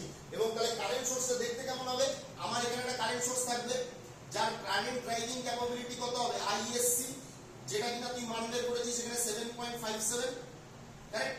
এবং তার সাথে একটা ইন্টারনাল রেজিস্ট্যান্স থাকবে, কিন্তু কারেন্ট সোর্সের ইন্টারনাল রেজিস্ট্যান্স সিরিজে থাকে না, কিসে থাকে প্যারালালে থাকে। তাহলে প্যারালালে ইন্টারনাল রেজিস্ট্যান্স যেটা থাকবে সেটা কত হবে আর ইন, যার মান কিনা তোরা বের করেছিস 5.83 ওহম, তাই তো। আর এটা হলো সেই এক্স ওয়াই টার্মিনাল, ঠিক আছে। এবার এখানে ছোট্ট কথা কি দেখ, এইখানে তোর কারেন্টটা যখন বের করেছিলি কারেন্টটা এক্স থেকে ওয়াই এর দিকে যাচ্ছিল না ওয়াই থেকে এক্স এর দিকে যাচ্ছিল, তাহলে এখানেও কারেন্ট সোর্সের ডাইরেকশন এমন দিতে হবে যাতে এক্স থেকে ওয়াই এর দিকে যায়। ভিটিএইচ ও তাই, ভিটিএইচ এ ধর এক্স পজিটিভ ওয়াই নেগেটিভ, তুই যখন ফাইনালি আঁকলি তুই ওয়াইটাকে পজিটিভের দিকে আঁকলি, ওটা একটা কনসেপচুয়াল মিস্টেক। অনেকে ওতে নাম্বার কাটে অনেকে ওতে নাম্বার কাটে না, কিন্তু আমাদের ঠিক জিনিসটা জানা উচিত। তাহলে ওই সার্কিটের সাথে এটা যদি রিজনেবল করাতে হয় তাহলে আমার পোলারিটির কথাও খেয়াল রাখতে হবে, ঠিক আছে। এখানেও ওখানেও এক্স থেকে ওয়াই এর দিকে যাচ্ছে, তাহলে এখানেও আমায় এমনভাবে কানেক্ট করতে হবে যাতে কারেন্টটা এক্স থেকে ওয়াই এর দিকে যায়। আর এখানে সেই লোড রেজিস্ট্যান্সটা আমি কানেক্ট করে দেবো যে লোড রেজিস্ট্যান্সটা আমি খুলে রেখেছিলাম, যেটা কিনা আমার আরএল ছিল, যেটা কিনা 10। তাহলে এখন পুরো সার্কিটটা কিসে রূপান্তরিত হয়ে গেছে, পুরো সার্কিটটা কিসে রূপান্তরিত হয়ে গেছে কারেন্ট সোর্স, তাই তো। তাহলে এবার যদি তোকে কেউ জিজ্ঞাসা করে যে এর মধ্যে দিয়ে কত কারেন্ট যাবে, এবার যদি তোকে কেউ জিজ্ঞাসা করে যে এর মধ্যে দিয়ে কি যাবে কত কারেন্ট যাবে, দেখ এখানে টোটাল যা কারেন্ট আছে টোটালটাই কি এখানে আসবে না। যদি এটা টোটাল কারেন্ট এখানে চলে আসতো তাহলে তো আইডিয়াল কারেন্ট সোর্স হয়ে যাবে, কিন্তু এটা তো এই সার্কিটটা তো আইডিয়াল কারেন্ট সোর্সের মতন বিহেভ করবে না, আদর্শ কারেন্ট সোর্সের মতন বিহেভ করবে না। তাহলে পুরো কারেন্টটা যাবে না, কিছু কারেন্ট ও নিজে ইন্টারনালি কি হবে খেয়ে যাবে। তাহলে সেই কারেন্টটা কত হবে, সেই কারেন্টটা হলো ইন্টারনাল কারেন্ট আই ইন, তাই তো। আর বাকি যেটুকু বাইরে আসবে সেটাই হলো লোড কারেন্ট আইএল। তার জন্য লাগবে কারেন্ট ডিভাইডার রুল, কি লাগবে current divider rule. Current divider rule আমরা আগেও আলোচনা করেছি, তাই তো? কারেন্ট ডিভাইডার রুল আমাকে কি বলে? কারেন্ট ডিভাইডার রুল বলে যে যদি এই কারেন্টটা বের করতে হয় তাহলে এই রেজিস্ট্যান্সটা ধরো, আর যদি এই কারেন্টটা বের করতে হয় তাহলে এই রেজিস্ট্যান্সটা ধরো। কি ফর্মুলা? ধরো আমার IL বের করার কথা, তাহলে আমি কি করব? Total current by total resistance. বুঝা গেছে কি বললাম? টোটাল রেজিস্ট্যান্স তার মানে কি RL প্লাস কি RU। কিন্তু আমি কোন কারেন্টটা বের করছি? কোন কারেন্টটা বের করছি? এই কারেন্টটা বের করছি, তাহলে রেজিস্ট্যান্স কোনটা লিখবো? তাহলে ইনটু I। কারণ রোধের সাথে কারেন্ট কি হয়? ব্যস্তানুপাতিক। বুঝা গেছে? তাহলে এবার যদি এর মধ্যে কারেন্ট পেয়ে যাই তাহলে এর একপাশে কত ভোল্টেজ আছে মানে V, এই টার্মিনালের একপাশে কত ভোল্টেজ আছে V, সেটা আমি ইজিলি পেয়ে যাবো। কি করে পাবো? এখানে কারেন্ট জানি, রেজিস্ট্যান্স জানি, I ইনটু R করলে V পেয়ে যাবো, I ইনটু R করলে V পেয়ে যাবো। আর যদি কেউ বলে পাওয়ার কত পাওয়ার নিচ্ছে, তাহলে আমি ইজিলি পেয়ে যাবো V ইনটু I করলে বা I স্কয়ার R করলে, যা হয় না কেন যে কোনো ফর্মুলা ব্যবহার করতে হলে তাহলে তুমি কি পেয়ে যাবে? পাওয়ার পেয়ে যাবে। কিন্তু এখানে আমার সুবিধা কি হয়ে গেল যে এখন যেহেতু একটা কারেন্ট সোর্সে কনভার্ট হয়ে গেছে, ওইখানে বারবার রেজিস্ট্যান্স চেঞ্জ করলে আমার বারবার ক্যালকুলেট করতে হতো, কিন্তু এখানে আমায় করতে হবে। এখানে একটা সিম্পল ফর্মুলা দিয়ে আমি মেবি 10 সেকেন্ডে বলে দিতে পারবো যে কত কি আসছে। তাহলে আমি সামারাইজ করছি, নর্টন আর থেভেনিন কিন্তু একই রকম, খালি তফাৎ কি ওখানে ওপেন করে ভোল্টেজ বের করতে হয়, এখানে শর্ট করে কারেন্ট বের করতে হয়। বাকি টোটাল প্রসেসটা কি সেম। ওখানে যেমন করে ইন্টারনাল রেজিস্ট্যান্স বের করতে হয়, এখানেও ঠিক সেরকম ভাবে ইন্টারনাল রেজিস্ট্যান্স বের করতে হয়। তার মানে ধর তোর একটা অঙ্ক থেভেনিনে করা আছে, তোর একটা অঙ্ক কি করা আছে বল? থেভেনিনে করা আছে, তার RTh এর মান বের করা আছে। তাহলে নর্টন করার সময় তুই কি আবার রেজিস্ট্যান্স ক্যালকুলেট করবি না? ওখানে RTh এর মান যা হবে এখানেও RTh এর মান, RTh না RU এর মান কি হবে? সেম হবে, মানে একই রেজিস্ট্যান্স, খালি নামটা আলাদা। তাই তফাৎ কি ওখানে সিরিজে বসবে আর এখানে কিসে বসবে? প্যারালাল। খালি তোকে ওখানে ভোল্টেজ ক্যালকুলেট করেছিস, এখানে শর্ট সার্কিট কারেন্টটা ক্যালকুলেট করতে হবে। ক্লিয়ার? মাথায় ঢুকছে? তাহলে এইটা ছিল আমাদের ফার্স্ট স্টেপ, এটা ছিল আমাদের কি বলো? First step. ঠিক আছে? তাহলে নর্টন নিয়ে কারোর কোনো কোশ্চেন আছে কিনা আমার বলতে পারছিস? নর্টন রিগার্ডিং প্রসেসটা বুঝতে পেরেছিস কিনা? এবার দেখ, অঙ্ক অ্যাকচুয়ালি সেই পারবে যে বাড়িতে পড়ালেখা করবে। ঠিক আছে? আমি তোকে বারবার বলছি, যদি তোর মনে হয়, আমি দেখ তুই যদি না পড়িস তাহলে আমার মাস গেলে একটা মাইনে চলে যাবে, হিসাব মতন আমার কি হবে? লসই হবে। কিন্তু আমি তোর কেরিয়ার বাঁচানোর চেষ্টা করছি। আমি বহু ছেলে মেয়ে দেখেছি যারা জানে না কেন করতে এসছে, যারা উত্তর দেয়, আমি তোকে কোশ্চেন করলাম যে তুই ইলেকট্রিক্যাল কেন করতে এসছিস, কেউ উত্তর দেয় এটাই আমি পেয়েছিলাম না, কেউ উত্তর দেয় বাবা বলেছে, কেউ বলে যে এটাই শুনেছিলাম একটা দাদা বলেছে পেলে চাকরি পাওয়া যায়। ভিকিরিপনা করলে তুই কোনো লাইফে কিছু হতে পারবি, তুই ভিকিরি হবি। কেউ যদি তোকে বলে যে তুমি ইলেকট্রিক্যাল কেন করতে এসো, আমার ওই দাদা বলেছিল ইলেকট্রিক্যালে ডিপ্লোমা করলে আমি চাকরি পাবো, তার মানে তোর মনোবৃত্তিটা হলো ভিকিরির মতো। কি তাই তো নাকি? মানে কেউ 2 পয়সা বেশি দিলে তুই মেকানিক্যাল করতে যেতি, কেউ আরো 2 পয়সা বেশি দিলে সিভিল করতে যেতি, তাহলে তোর মানসিকতাটা ভিকিরির মতো, আর তুই বড় হয়ে ভিকিরি হবি। হ্যাঁ, এটা ঠিক যে হয়তো ভালো জামা প্যান্ট পরে ভিক্ষে করতে যাবি, যেখানে ভিক্ষে করতে যাবি সেখানে এসি লাগানো থাকবে, কিন্তু তুই ভিকিরি হবি। কি বললাম বোঝা গেছে? ভিকিরি মানে ভিকিরি খালি মনে হয় যে স্টেশনে বসে আছে। ভিক্ষা করার অনেক রকমের মোড হয় না, তো তুই সারাদিন ভিক্ষেই করে যাবি। কিন্তু যদি ভালো লাগে তাহলে না তুই এইটার পিছনে টাইম লাগাতে হবে, নাহলে হবে না। তো এটার উপরে ইন্টারেস্ট ড্র করতে হবে, বাড়িতে পড়তে হবে, এটাকে নিয়ে ভাবতে হবে। ধর একটা অঙ্ক হলো না, ওর কথা বলি, ধর এরাও হবে যে একটা অঙ্ক পরীক্ষা আজকে গিয়ে তুই মোটিভেটেড হয়ে আমার কথা শুনে একটা অঙ্ক করতে বসে পড়লি, বাট জেনারেলি পড়াশোনা করিস না, কিন্তু আজকে বসে পড়লি, এত কিছু বলে আজ যাবো আজ অঙ্ক, আরে সব অঙ্ক করে ফাটিয়ে দেবো, আরে 20টা অঙ্ক করবো। প্রথম অঙ্কটা নিয়ে বসলি, আর প্রথম অঙ্কটাই খুব দাঁড়াবো। এবার এখানে 2টা আউটকাম হতে পারে, 2 রকমের ছেলে মেয়ে হয়। একটা হলো কি ছেলে ওই প্রথম অঙ্কটা নিয়ে একটু 5 মিনিট 7 মিনিট একটু ঘষাঘষি করলো, একটু চ্যাট জিপিটিতে মারলো, গল্প হলো চ্যাট জিপিটি এটা ঠিক করে সলভ করতে পারে না।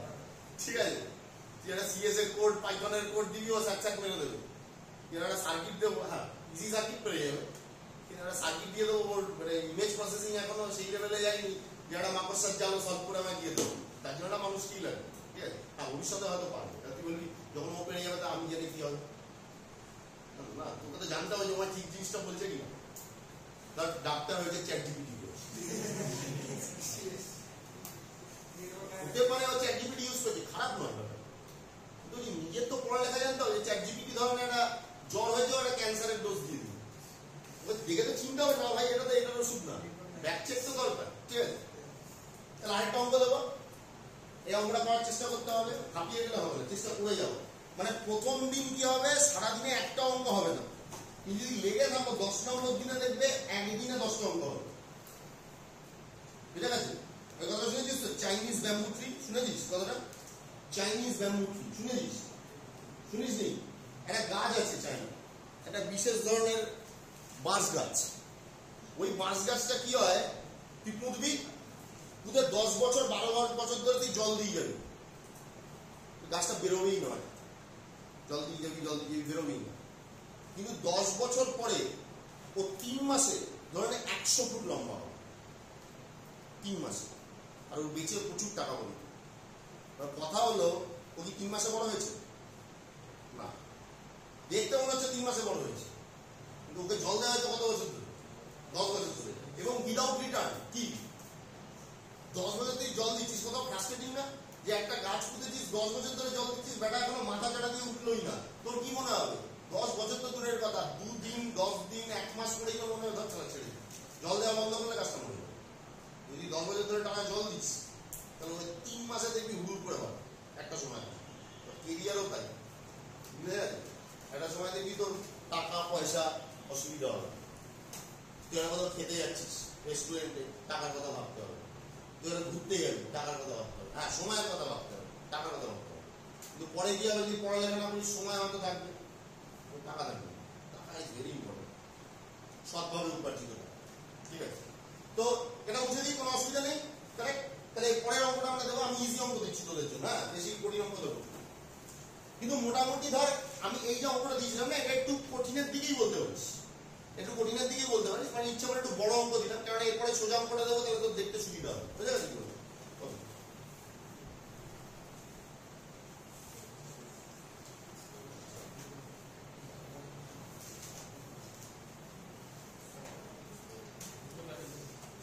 তাহলে নেক্সট অঙ্ক, এই বিসি থেকে অঙ্ক দিই। এটা তাহলে ধর 20, 10, 5।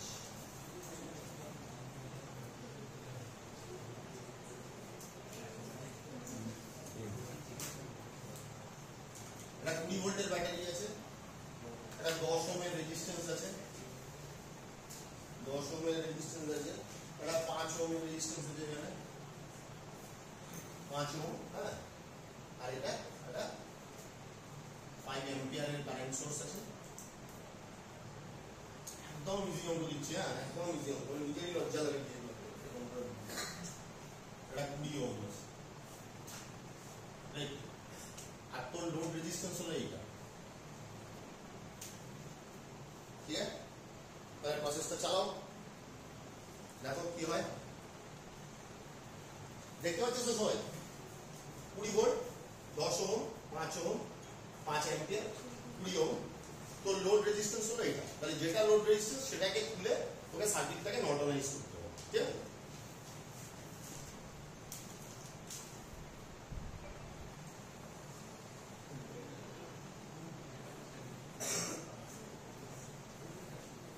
দেখ, ঠিক আছে, যার যা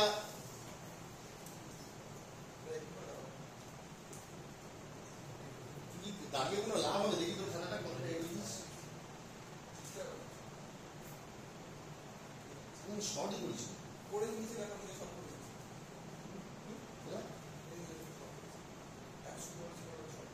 কোনটা কোন লোড রেজিস্ট্যান্স?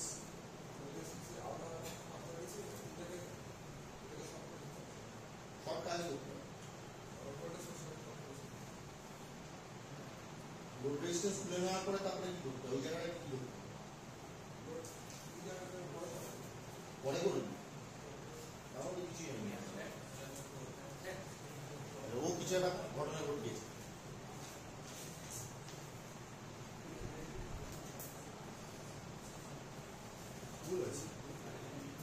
দেখ, হতাশ হবি না, ভুলে যদি কি হয়েছে, আমি কত ভুল অঙ্ক করেছি জানিস নিজের জীবনে। ঠিক আছে, রেকর্ড বানিয়েছি ভুল অঙ্কে। ঠিক আছে, দেখ, ভুল না বলে ঠিক করবি কি করে, তাই না? দেখ, এই যে অঙ্কটা আমি দিয়েছিলাম, এখানে আমি এই সার্কিটটা ইচ্ছা করে একটা প্রবলেমেটিক কোশ্চেন দিয়েছিলাম তোকে। এই কোশ্চেনটা খালি দিয়েছিলাম তোর কনসেপ্ট ডেভেলপ করার জন্য। ঠিক আছে, মানে আমি বিলিভ করি যে তুই ম্যাট্রিক্সের 4টে অঙ্ক করলি, সেটাই কমন পেয়ে পাস করে গেলি, ইঞ্জিনিয়ার তো হবি না তুই, ঠিক আছে?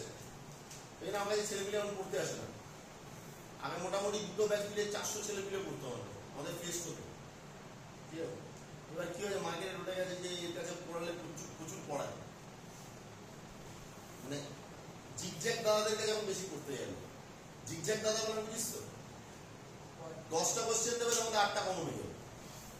10টা কোশ্চেন চোতা নিয়ে যাবি, একদম 100% সাকসেস রেট। পড়ালেখা কি হবে দেখ, তাই না?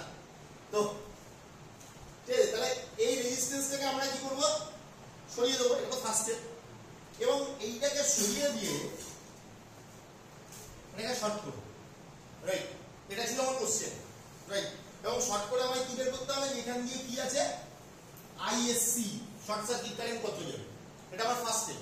নট অন করার ফার্স্ট স্টেপ, যে লোড রেজিস্ট্যান্সটাকে সরিয়ে দাও, ওই দুটো মানটাকে শর্ট করো, শর্ট করে দেখো যে ওখান দিয়ে কারেন্ট কত যাবে, ম্যাক্সিমাম কারেন্ট কত যাবে, রাইট? এবার তোকে একটা কথা বলি, হ্যাঁ, ভালো করে বুঝবি। ধর আমার একটা ব্যাটারি আছে, বাজার থেকে একটা ব্যাটারি কিনে আনি, হ্যাঁ, অঙ্ক গুলি মান, ধর একটা ব্যাটারি আছে 10 ভোল্ট, তুই বাজার থেকে কিনে এনেছিস, এবং ধরে নে এটা প্রায় আইডিয়াল ভোল্টেজ সোর্স। প্রায় আইডিয়াল মানে এক্স্যাক্টলি আইডিয়াল ভোল্টেজ সোর্স তো পৃথিবীতে কিনতে পাওয়া যায় না। তো প্রায় আইডিয়াল মানে কি, প্রায় আইডিয়াল মানে একদম আইডিয়ালের কাছাকাছি। তার মানে তার ইন্টারনাল রেজিস্ট্যান্স কত ধরে নেওয়া যেতে পারে, 0, মানে একদম 0-র কাছাকাছি। আমি ধরে নিচ্ছি 0, হয়তো একদম এক্সাক্ট 0 না, 0.00031, কিন্তু আমি ধরে নিচ্ছি 0। এবং এই যে ব্যাটারিটা আছে, দুটো মাথা আছে, একটা পজিটিভ একটা নেগেটিভ বেরিয়ে আছে, আর তুই বাইরে এটাকে শর্ট করে দিবি, কি হবে, হিউজ কারেন্ট ফ্লো করবে। কেন? কারণ এই ব্যাটারির ভোল্টেজ কত আছে, 10, কিন্তু পাতের রেজিস্ট্যান্স কত আছে, 0। তাহলে কারেন্ট কত হবে, 10/0, and something by 0 is what, infinite। এবার প্র্যাকটিক্যালি তো ইনফাইনাইট কারেন্ট দিতে পারবে না, কিন্তু এত কারেন্ট দেবে যে সার্কিটটাই পুড়ে যাবে, ক্লিয়ার? তাহলে কোনো ভোল্টেজ সোর্সকে শর্ট করা কি উচিত? কোনো ভোল্টেজ সোর্স তার দুটো মাথার জীবনে কোনোদিন শর্ট করা কি উচিত? উচিত না। কেন উচিত না? কারণ শর্ট করলে ও এত বেশি কারেন্ট ডেলিভার করবে যে সার্কিটটা পুড়ে যাবে। তাহলে যখনই এটা খেয়াল রাখতে হবে যে ব্যাটারি কারেন্ট দেবে ভালো কথা, কিন্তু তার পাতে যেন কোনো একটা রেজিস্ট্যান্স থাকে। কিছু যদি রেজিস্ট্যান্স না থাকে, যদি 0 হয়ে যায়, আর কারেন্ট সবসময় কোনখান দিয়ে যেতে চায়, কারেন্ট চোতা করতে চায়, সবসময় কি করতে চায়, 0 রেজিস্ট্যান্স, 0 বাধা, ইজিয়েস্ট প্রসেস, সেখান দিয়ে ফ্লো করবে। ও কোনোদিন অন্য কোনো পাথ দেখবে না যেখানে রেজিস্ট্যান্স বসে আছে। ও শর্ট পাথ দেখবে মানে চোখ বন্ধ করে বন্ধি চলে যাবে। তাহলে ধর আমি এর সাথে আরো যদি একটা সার্কিট লাগিয়েও দিতাম, রাইট, তাহলেও কি কোনো লাভ হতো? ব্যাটারিটা পুড়তো কি পুড়তো না? 100% পুড়তো। কারণ কোনো বাইরেটা ওই দিকে দেখতে যেত, সব কারেন্টের দিক দিয়ে ঘুরে যেত। আর তোর এই সার্কিটটা কি দশা হচ্ছে? সেম দশা হচ্ছে। তুই ল্যাবে ধর এই সার্কিটটা নিয়ে নর্টনের এক্সপেরিমেন্ট করতে গেলি, এবং নর্টনের এক্সপেরিমেন্ট করতে গিয়ে তুই কি বললি, শর্ট করলি। শর্ট করতে গিয়ে ধূপ করে একটা আওয়াজ হবে, ফ্ল্যাশ হবে, ঠিক আছে? জানতে হবে কোন জায়গাটা আমি শর্ট করছি, কোথায় শর্ট করলে কত কারেন্ট, আইডিয়া থাকতে হবে না। আমি সার্কিট দিয়ে যে কোনো জায়গাটা শর্ট মেরে দিলাম, আমি একটা টান নিয়ে এখানে সকেটে ঢুকিয়ে দিলাম, হ্যাঁ, তাহলে তো গন্ডগোল হয়ে যাবে, ঠিক আছে? তাহলে এবার আরেকটা কনসেপ্ট দিচ্ছি, ধর আমার কাছে একটা কারেন্ট সোর্স আছে, হ্যাঁ, এটা কি আছে, 10 অ্যাম্পিয়ারের কারেন্ট সোর্স আছে, রাইট? এবং ধরে নে এই কারেন্ট সোর্সটা প্রায় আইডিয়াল কারেন্ট সোর্স, প্রায় আইডিয়াল ভোল্টেজ, যদি 10 ভোল্টের ভোল্টেজ সোর্স আছে, মানে কি যাই লাগাও 10 ভোল্টই দেবে, যদি আইডিয়াল হয় বা আইডিয়ালের কাছাকাছি হয়। তবে 10 ভোল্ট মানে 10 ভোল্টই দেবে। 1 ওহম লাগালেও 10 ভোল্ট দেবে, 10 ওহম লাগালেও 10 ভোল্ট দেবে। ভোল্টেজ তার কনস্ট্যান্ট হবে, কারেন্ট যা ইচ্ছে দিতে পারে, ভোল্টেজ তার কনস্ট্যান্ট হবে। আর কারেন্ট সোর্সের ফান্ডা কি, যে এর সাথে তুমি যাই রেজিস্ট্যান্স লাগাও ও কারেন্ট কত দেবে, 10 অ্যাম্পিয়ারই দেবে। এবার কারেন্ট সোর্স বানাতে কি করে হয় সেটা ডিফারেন্ট ইস্যু। এরকম সোর্স আমি কি করে বানাবো যে 10 অ্যাম্পিয়ার ছাড়া অন্য অ্যাম্পিয়ার দেবে না, রেজিস্ট্যান্স চেঞ্জ করবো তাও দেবে না। কিন্তু যদি এটা আইডিয়াল কারেন্ট সোর্স হয়, এর ইন্টারনাল রেজিস্ট্যান্স কত হওয়া উচিত, ইনফিনিটি। তাহলে ইন্টারনাল রেজিস্ট্যান্সে অ্যাজ ইফ কোনো এখানে কিছু রেজিস্ট্যান্সই ওপেন হয়ে পড়ে আছে, মানে কোনো ইন্টারনালি কোনো কারেন্টই যেতে পারবে না, তার মানে এটা নেই। এবার এরকম একটা সার্কিটকে তুই যদি একটা ক্লোজ পাথ দিস, ধর যে কোনো একটা রেজিস্ট্যান্স লাগাস, ও কারেন্ট কত দেবে, 10 অ্যাম্পিয়ার দেবে। তাহলে রেজিস্ট্যান্সের ভ্যালু যা হোক না কেন কি দেবে, আচ্ছা ভোল্টেজ কত ডেভেলপ করবে, এই টার্মিনালের অ্যাক্রস যে ভোল্টেজটা ডেভেলপ করবে সেটা কত হবে, কারেন্ট ইনটু রেজিস্ট্যান্স। তাহলে V ইকুয়াল টু কত হবে, 10R, এবার ভাব যদি এই রেজিস্ট্যান্সের মান বাড়তে থাকে তাহলে এই টার্মিনাল ভোল্টেজটাও কি হবে, বাড়তে থাকবে। মানে 10টা তো 10ই থাকবে, মানে 10 অ্যাম্পিয়ার সোর্স তো 20 অ্যাম্পিয়ার দেবে না। কথাটা বুঝে যাচ্ছি বলছি? 10টা 10ই থাকবে আর রেজিস্ট্যান্স বাড়তে থাকলে এই টার্মিনালের একটা ভোল্টেজ কি হবে, বাড়তে থাকবে। ধরে কোনো কারণে আমরা এই কাটটা কেটে গেল, তাহলে এখন রেজিস্ট্যান্স কত আছে? টার্মিনাল রেজিস্ট্যান্স কত আছে বল, জুড়ে বল। তার কাটা যার আছে, একটা তার কাটা ছেলেকে আমি পড়াচ্ছি, তাহলে কত রেজিস্ট্যান্স পেতে হবে বল? ইনফিনিটি। সারা জীবন ধরে পড়িয়ে যাবো, তার কাটা তো বুঝতে পারবে? বুঝতে পারবে না, বোঝা গেছে? তার যখন কাটা আধা কত, গুজরাটের ব্রিজ ভাঙলো, গাড়ি ওর ভাঙা ব্রিজ দিয়ে গাড়ি নিয়ে যেতে গেলে কত বাধা অতিক্রম করতে হবে, ইনফিনিটি। বোঝা গেছে কি বললাম? তাহলে এখানে এখন রেজিস্ট্যান্স, যেমন এটা শর্ট হয়ে গেলে রেজিস্ট্যান্স কত, 0, তখন ওপেন হয়ে গেলে রেজিস্ট্যান্স কত, এখন আর এর ভ্যালু কত হয়ে গেল, তাহলে ভোল্টেজের ভ্যালু কত হবে, প্রচুর ভোল্টেজ ডেভেলপ হবে। এবং এত ভোল্টেজ ডেভেলপ হবে যে তুই দেখবি এখানে যেন কি হচ্ছে, মানে ধর 10,000 20,000 ভোল্ট ডেভেলপ করে দেবে। তার মানে never short a voltage source and never open a current source. বুঝা গেছে? ওই জন্য একটা থেভেনিনের অঙ্ক দিতাম। কি করতাম এটা? থেভেনিনের অঙ্ক। কেন থেভেনিনের অঙ্ক দিলাম? দেখ তুই দেখ এরকম ধর একটা কারেন্ট সোর্স আছে, ভালো করে বলছি, একটা কারেন্ট সোর্স আছে, কেউ বোঝাবে না এরকম, বুঝছিস? কলেজে যাবি, দুটো অঙ্ক বলি ছেড়ে দেবে। ধর এখানে একটা রেজিস্ট্যান্স আছে, আর ধর এখানেও একটা রেজিস্ট্যান্স আছে, রাইট? আর ধর এখানে একটা রেজিস্ট্যান্স আছে, এখানে একটা ব্যাটারি আছে, এরকম একটা সার্কিট দিলাম, আর তোকে বললাম যে এইটাকে লোড রেজিস্ট্যান্স ধরে থেভেনিন কর। তা তুই কি করবি? কি করবি? এ ফার্স্ট থেভেনিন করা স্টেপ। আরে কথা বল রে ভাই, এটাকে রিমুভ করবো তো। তাহলে এটাকে রিমুভ করতেই কি ঘটনা দেখবি তুই, যে এখানে রেজিস্ট্যান্স কত হয়ে গেল, ইনফিনিটি। কিন্তু এখানে এত ভোল্টেজ ডেভেলপ হবে না, তুই ভিটিএইচ আর ক্যালকুলেট করার মতন থাকবে না। তুই বলে ভিটিএইচ ক্যালকুলেট করবো, হিউজ কত ভিটিএইচ, ইনফিনিটি। আর এখানে আইএসসি কত, ইনফিনিটি। তার মানে মনে রাখবি কোনো অঙ্কে ভোল্টেজ সোর্স যদি একদম মাথায় মাথায় শর্ট হয়ে যায়, বা কোনো কারেন্ট সোর্স যদি কারেন্ট না দিতে পারে, ওপেন হয়ে যায়, সেই অঙ্ক আর হয় না, সেখানে ডিজাস্টার হয়। কি হয়? অঙ্ক হয় না, কি হবে? ডিজাস্টার। কি বললাম, বোঝা গেছে? তো এই যে অঙ্কটা আছে, এই অঙ্কটা এই রেজিস্ট্যান্সের অ্যাক্রসে কি হতে পারবে না বলো? নর্টনাইজ হতে পারবে না। কি হতে পারবে না? থেভেনিনাইজ হতে পারে। থেভেনিনাইজ তো হতেই পারে। তুই এটাকে ওপেন করিস, তুই এটাকে ওপেন করে দিস, তাহলে এই দুটোর মধ্যে বিভব প্রভেদ কত হবে? ভিটিএইচ কত হবে বল? হ্যাঁ, ভেরি গুড, 20। এই দুজনের মধ্যে বিভব প্রভেদ যা হবে, এই দুজনের মধ্যে বিভব প্রভেদ কি সেম হবে। যদি এটাকে থেভেনিনাইজ করতে দিতাম, ওপেন করে ভোল্টেজ বের করতে হতো, তাহলে কোনো সমস্যা হতো না। বা যদি এই অঙ্কটা নর্টনাইজ করতে দিতাম, তাহলে কি করতিস? ওপেন রাখতি, তাহলে কি করতিস? শর্ট করতিস। সেই ক্ষেত্রে আইএসসি ভ্যালু কত হতো? 5 অ্যাম্পিয়ারই হতো। এখানে যা কারেন্ট, এখানে যে কনসেপ্টটা বলছি, বুঝতে পারছিস ব্যাপারটা? তাহলে আমি তোকে যে অঙ্কটা দিয়েছিলাম, যেটা আমি তোকে নর্টন করতে দিয়েছিলাম, সেটা নর্টন করা যায় না।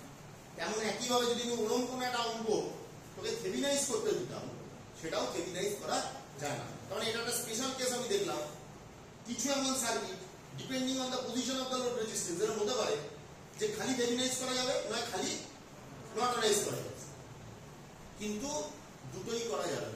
কিন্তু তোর এরকম অঙ্ক করবে, তো এখানে জানার জন্য আমি দিয়ে দিলাম যে কোনো একটা অঙ্ক দিতেই পারে এখানে ডিপ্লোমায় বলছি না, পরবর্তীকালে কোনো চাকরির পরীক্ষায়, কোনো একটা ইন্টারভিউতে দিতেই পারে, এবং তুই সারা জীবন ধরে ক্যালকুলেট করে যাবি, কিছু বেরোবে না।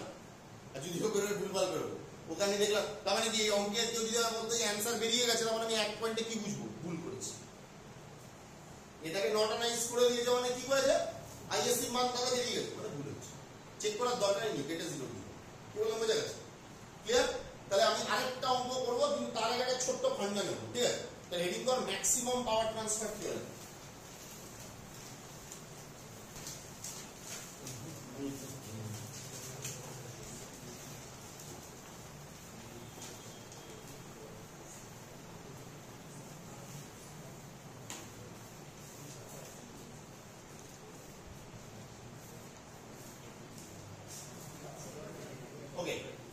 হেডিং কি করতে বলেছি? Max power transfer theorem, maximum power transfer theorem. Okay, maximum power transfer theorem. ঠিক আছে, তাহলে আমরা কি কি সুপারপজিশন করেছি, থেভেনিন করেছি, নর্টন করেছি, আর এখন যে মডিউলের লাস্ট থিওরেম আছে যেটা কিনা কি বলছি ম্যাক্সিমাম পাওয়ার ট্রান্সফার থিওরেম, সেটা বোঝার চেষ্টা করছি। ঠিক আছে, বারবার বলছি আমি তোকে যে সাবজেক্টটা তুই নিচ্ছিস সেটা কিন্তু পড়তে হবে। তারপরে সাপ্লি খেয়ে খেয়ে কোনো মতে লুকিয়ে লাকে পাস করা, তারপরে সারা জীবন ধরে লুকানো, একটা চাকরি হবে? চাকরি হবে? তুই ডিপ্লোমা করে 9,000 টাকার চাকরি করছিস, আর ছেলে মাধ্যমিক করে পার্ট টাইম ট্রেন্সে চাকরি করছে, তার কাজ হলো কি জামা প্যান্ট গুছিয়ে ঠিক জায়গায় রাখা, তার মাইনে 15,000 টাকা, তোর মাইনে 10,000 টাকা, তার নর্টন করে লাভ কি হলো? কি তাই তো নাকি মাধ্যমিক করে ট্রেন্সে ঢুকিয়ে যেতে পারতাম, প্যান্ট জামা গোছাতাম, 2 বছর ধরে ওখানে কাজ করলে 15টা আমার 18 হয়ে যেত। দেখ ভেবে দেখ, তাই তো নাকি? তো ম্যাক্সিমাম পাওয়ার ট্রান্সফার থিওরেম কি বলছে? ধর তোর কাছে একটা ভোল্টেজ সোর্স আছে, ভালো করে বুঝবি, হ্যাঁ বোঝাটা ইম্পর্টেন্ট, হ্যাঁ নাহলে কিন্তু সারা জীবন চোদা করতে হবে। ধর ওর ইন্টারনাল রেজিস্ট্যান্স হলো সাপোজ ধর RTH আর ভোল্টেজ হলো VTH। মানে ধর আমার কাছে একটা সার্কিট ছিল, ওকে, একটা সার্কিট ছিল, সেই সার্কিট থেকে আমি কি করি, ওই তুলছিস কেন? ঘুম পাচ্ছে? আমি কালকে রাত্রিবেলা 3টের সময় ঘুমিয়েছি, আজ সকালবেলা 6টার সময় উঠেছি। কখন ঘুম বলো? নরেন্দ্র মোদী নাকি তাও ঘুমায় না, ওরা শাস্তি জেগেই থাকে। ঠিক আছে, আগেকার ছেলে এখনকার ছেলেগুলো 8 ঘন্টা করে ঘুমায়, রাত্রির 1টায় ঘুমিয়েছি, তাই সকালবেলা কটা হলো 10টা। বেঁচে যে আছিস 24 ঘন্টার মধ্যে কতক্ষণ পটি করছিস, কতক্ষণ খাচ্ছিস, কতক্ষণ ঘুমাচ্ছিস, আর কতক্ষণ রিলস দেখছিস, এর যোগফল তৈরি করবি।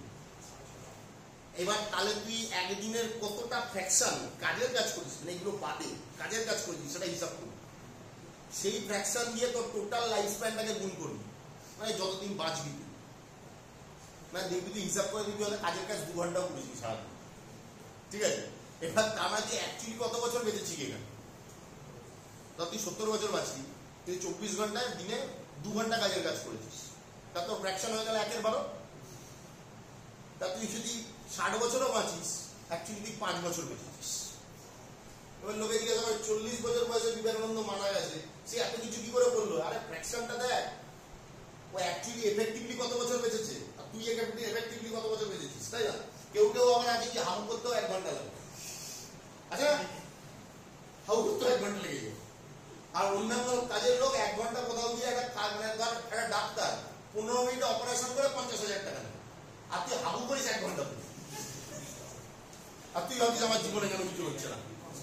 হ্যাঁ 15 মিনিট, আমি নিজে দেখি 15 মিনিটে একটা অপারেশন করছে, অতি করছে, সে টানা 4টা অপারেশন করবে, 4টা অপারেশন 50 × 2 2 লাখ টাকা কামাবে 1 ঘন্টায়, আর ওই সময় তুই বসে বসে হাবু করবি, রাইট? তাহলে দেখ, ধর আমার কাছে এরকম একটা সোর্স আছে, আমাদের একটা সোর্স আছে, ধরেন VTH RTH, এই সোর্সটা আমি করতে গেলাম, একটা সার্কিটকে আমি কি করেছি, থেভেনিনাইজ করে দিয়েছি, করে আমি এরকম একটা সার্কিট পেয়েছি।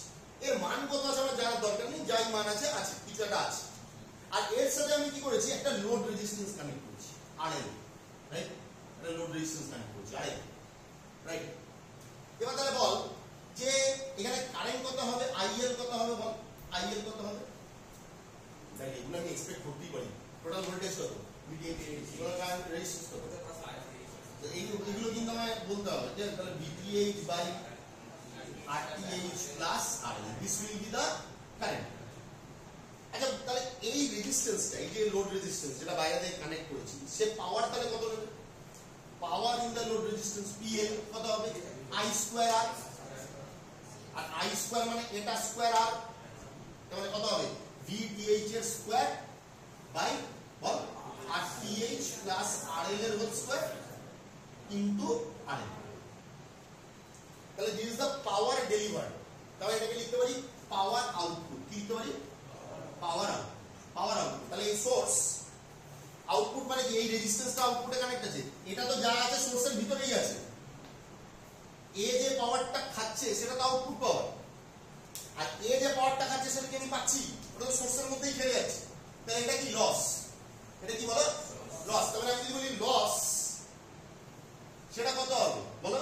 পি লস যদি হয় সেটা হলো এ যে পাওয়ারটা খাচ্ছে সেটা লস। এই কারেন্ট কত পাচ্ছে? এখানে যে কারেন্ট আছে এখানে ওটাই কারেন্ট আছে, তার মানে এই লস কত হচ্ছে? I L square R TH.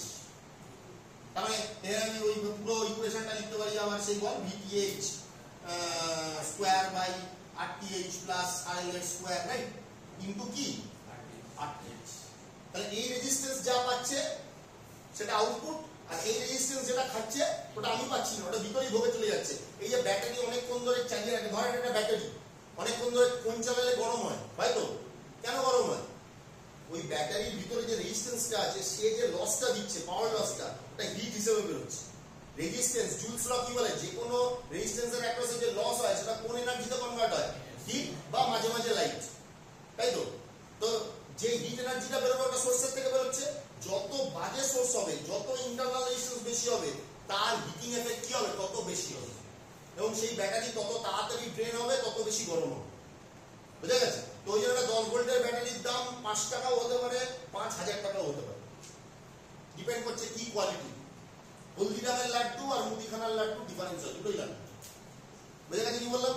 তো এটা যদি আমার আউটপুট পাওয়ার হয়, পাওয়ার আউটপুট ভালো করে বুঝি। এবার আমি এখানে এই সার্কিটে বারবার কোনটা চেঞ্জ করছিলাম? আরে লোড রেজিস্ট্যান্স চেঞ্জ করছিলাম, তাই তো?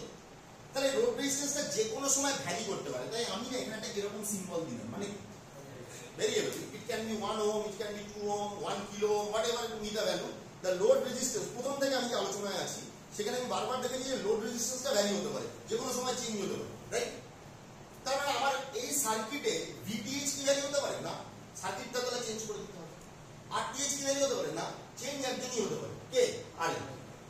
তাহলে এই যে পাওয়ার আউটপুট আছে তার যে সমীকরণ পেয়েছি আমরা, ভালো করে বুঝুন, তাতে ভিটিএইচ আর আরটিএইচ তো ভেরিয়েবল না, ভেরিয়েবল কে? আরএল। এবার যদি আমি তোকে বলি যে এই পাওয়ার আউটপুট ম্যাক্সিমাম কখন পাওয়া যাবে, ম্যাক্সিমাম পাওয়ার ট্রান্সফার কখন হবে? আউটপুট, মানে আউটপুটে আমি এই যে পাওয়ারটা পাচ্ছি এর মান সর্বোচ্চ কখন হবে, এর জন্য একটা অঙ্ক লাগে। মেবি তোরা পড়ে এসেছিস, বুঝে বা না বুঝে পাস করেছিস। একটা চ্যাপ্টার ছিল ম্যাক্সিমা মিনিমা, পড়েছিস? হ্যাঁ, ডেরিভেটিভ করে জিরো করতে হতো, যে কোনো একটা ভ্যালু, জানিস কি এটা নাকি ওখানে মুখস্থ করেছিস? ধর এরকম ভাবে ভ্যারি করছে y, এটা x, তার যে কোনো জায়গায় মিনিমাম হোক কি ম্যাক্সিমাম হোক, মানে স্লোপ dy dx কত হয়? 0 হয়। এটা ছিল ম্যাক্সিমাম মিনিমা, এটা চ্যাপ্টার ছিল অঙ্কে। তো অঙ্ক আছে, মানে ডিপ্লোমা অঙ্ক করতে হয় এখন না বাদ দিয়ে দিয়েছে? বাদ আসলে আছে, তার যে চ্যাপ্টারটা ছিল দেখ, দিস ইজ নট, তুই একটা ডাক্তারের কাছে গেলি, তোর একটা রোগ হয়েছে, জানেন তো আমি যে মেডিকেল পড়ছিলাম, স্যার না এটা ভালো করে পড়াইনি, তো কেমন ফ্রাস্ট্রেটিং লাগবে শুনে, বলবে ওরা ইয়ার্কি পেয়েছিস কি ডাক্তারের বুঝে আছিস নেই, বলে এই চ্যাপ্টারটা আমি পড়িনি, নিজে বাড়িতে কেন পড়বে? স্যার যদি মরে যায় তোমার কি শিক্ষা চলে? আমি মরে গেলে তুই আর পড়বি না কি? তাই তো নাকি? এখনকার দিনে তো আরো ইজি, আমাদের সময় ইউটিউব ছিল না, আমি যেই সময় বড় হয়েছি জাস্ট 3G এসছে, মানে তোদের মতন বয়সী যখন জাস্ট 3G এসছে, 1 জিবির দাম 300 টাকা, সারা মাসে 1 জিবি 300 টাকা 3G। আর আমরা দেখে তো পাগল হয়ে গেছি, একটা গান 5 মিনিটে নেমে যাচ্ছে, একটা গান 5 মিনিটে নেমে যাচ্ছে, আমরা দেখে পাগল হয়ে গেছি। কেন আগে কি হতো বলতো, আমরা যখন 2G বাচ্চা, আমরা যখন বড় হচ্ছি তখন 2G ছিল, আর আমরা গান কেমন করে গান, আমাদের কাছে ফোন থাকতো, আমাদের কাছে একটা ছেলের ফোন ছিল, ও এসে মানে স্কুলে এসে বলতো জানিস আমার বাড়িতে একটা ফোন আছে, ওই ফোনে 10টা গান ধরবে, 10টা গান। তারপরে বেরোলো 128 MB মেমোরি কার্ড, দেখে লোকজন পাগল, 128 MB ইন্টারনাল মেমোরি ছিল ফোনে। আমরা যখন বড় হয়েছি ইন্টারনাল মেমোরি কত থাকতো? 30 MB, তাতে একটা গানও ধরতো না, বুঝেছিস কি বললাম? তখন ইউটিউব ছিল না, জিবির পর জিবি ফ্রিতে পাওয়া যেত না, ঠিক আছে? ইউটিউবে অনলাইনে পড়াশোনা হতো না, একটা কোশ্চেন যদি আটকাতো স্যারের কাছেই যেতে হতো, সেই স্যার কোথাও ভালো পড়াশোনা করেছে তার উপর ঠিক ছিল। মানে আমাদের কি করতে হতো, একটা কনসেপ্ট না হলে এই বই থেকে না পড়ে অন্য বই লাইব্রেরি থেকে তুলতে হতো, সেই বইয়ের চ্যাপ্টারটাও পড়তে হতো। তোদের কাছে কত ইজি হতো, একটা টপিক নিয়ে ইউটিউবে বানাবো, ঠিক বা ভুল কিছু তো একটা জানবো, ঠিক আছে তো নাকি? তো এই যে কনসেপ্টটা, এই কনসেপ্টটা আমি এখানেও কাজে লাগাবো। তাহলে এই পিএলটা ভ্যারি করছে উইথ রেসপেক্ট টু আরএল। তাহলে ইন্ডিপেন্ডেন্ট কে আরএল, আর ডিপেন্ডেন্ট কে তার উপরে পিএল। তাহলে এটা অ্যাজ ইফ ওয়াই আর আরএলটা কি অ্যাজ ইফ এক্স। মানে আমি আরএল ভ্যারি করলে পিএল ও তার সাথে সাথে কি হবে বল, ভ্যারি করবে।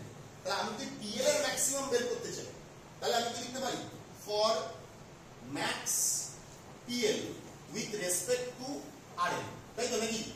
পিএলটা অ্যাজ ইফ ওয়াই আর আরএলটা অ্যাজ ইফ কি এক্স। তাহলে আমায় কি করতে হবে, পিএল কে ডেরিভেটিভ করতে হবে, y কে ডেরিভেটিভ করতে হবে with respect to the x, x টাকে rl। তাহলে আমি কি করব, ddrl of pl should be equal to কি 0। দেখ কাকে ডেরিভেটিভ করলাম, কার রেসপেক্টে করলাম এবং কেন করলাম, জানাটা ইম্পর্টেন্ট। বুঝা গেছে? তো এটা যদি অনেকে ডেরিভেটিভ জানে না, দেখ আমার কিছু করার নেই, দেখ আমার সিস্টেম এরকম হয়ে আছে, যদি না জানে তাহলে প্রমাণটা তাকে আর কিছু করার নেই, মুখস্থ করতে হবে। যে ডেরিভেটিভ বা ডেরিভেটিভের ফান্ডা একটু বোঝে, একটু অঙ্ক করেছে সে বুঝতে পারবে, ঠিক আছে? তাহলে এটা যদি ডেরিভেটিভ করি তাহলে কি দাঁড়াবে, ফার্স্ট অফ অল তুই দেখ ভিটিএইচ টা তো কনস্ট্যান্ট, তাহলে ভিটিএইচ এর স্কয়ারটা কি হয়ে গেল, বাইরে বেরিয়ে গেল। বাকি পড়ে থাকলো কি আরএল বাই এটা স্কয়ার, এটাকেও বাইরে বের করা যাবে না কারণ এর মধ্যেও আরএল ঢুকে আছে। তাহলে আমার কি দাঁড়াবে, ddrl অফ কি বল, RL by RL plus rth এর whole square is equal to কি 0। তাহলে এবার তুই ভাব, এবার ভিটিএইচ এর স্কয়ারটাকে ওদিকে পাঠিয়ে দিলে কি হয়ে যাবে, 0 হয়ে যাবে, তাই তো? এবার তাহলে u বাই v, তাই তো? তাহলে নিচের নিয়ম কি, নিচে হলো v স্কয়ার, নিচে হলো কি বল v স্কয়ার, মানে এটা স্কয়ারের স্কয়ার, মানে rl plus rth whole to the power কি 4। তাহলে তারপরে কি নিয়ম, u কে ছেড়ে v এর ডেরিভেটিভ, আর v কে ছেড়ে মাইনাস v কে ছেড়ে v এর ডেরিভেটিভ। তাহলে দেখ এটা u, এটা v, তাহলে u কে ছেড়ে দিলাম আর এর ডেরিভেটিভ করলাম, তাহলে কি আসবে, ইনটু 2 ইনটু x স্কয়ার এর derivative as if the 2 into rl plus rth, আর rl প্লাস rth এর ডেরিভেটিভ 1 হয়ে যাবে। তাহলে মাইনাস, এবার v কে ছাড়লাম, v মানে এটা, তার মানে যে rl প্লাস rth তার হোল স্কয়ার ওরে u এর ডেরিভেটিভ, আর rl এর derivative with respect two rl, x এর derivative with respect two x কত 1, and that is equal to 0। তাহলে এই পুরো মানটা কি ওদিকে 0 হয়ে যাবে। আর দেখ এখানে দুটো টার্ম আছে, এখানে ছাগল আছে, এখানে ছাগলের স্কয়ার আছে, তাহলে একটা করে ছাগল কমন বেরিয়ে আসবে। তাহলে কি থাকবে, দেখ এখানে একটা ছাগল ছিল কমন বেরিয়ে ওকে চলে গেল, কমন বেরিয়ে ওদিকে চলে গেল, 0 হয়ে যাবে, তাই তো? তাহলে কি থাকবে 2rl, আর এখানে একটা ছাগল পড়ে থাকবে minus rl plus rth is equal to কি 0। তাহলে এবার কি এখানে 2rl আছে আর এখানে মাইনাস rl আছে, তাহলে কি থাকবে বল, rl প্লাস rth, ঠিক আছে তো? rl plus rth equal to কি থাকবে বল, আমি কোনো ভুল করেছি, মাইনাস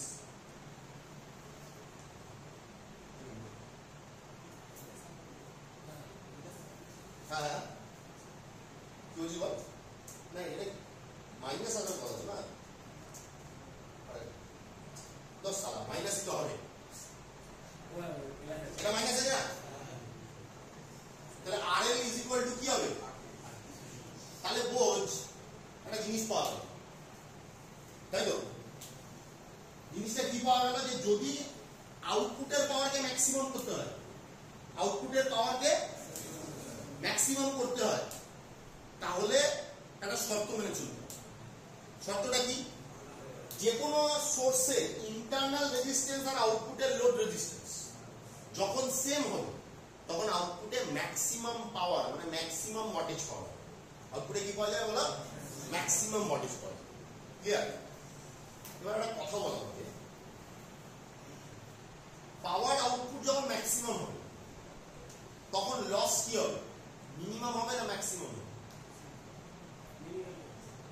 পাওয়ার আউটপুট যখন ম্যাক্সিমাম পাওয়া যাবে, হ্যাঁ পাওয়ার আউটপুট যখন ম্যাক্সিমাম পাওয়া যাবে তখন লসের ব্যাপারটা কেমন হবে?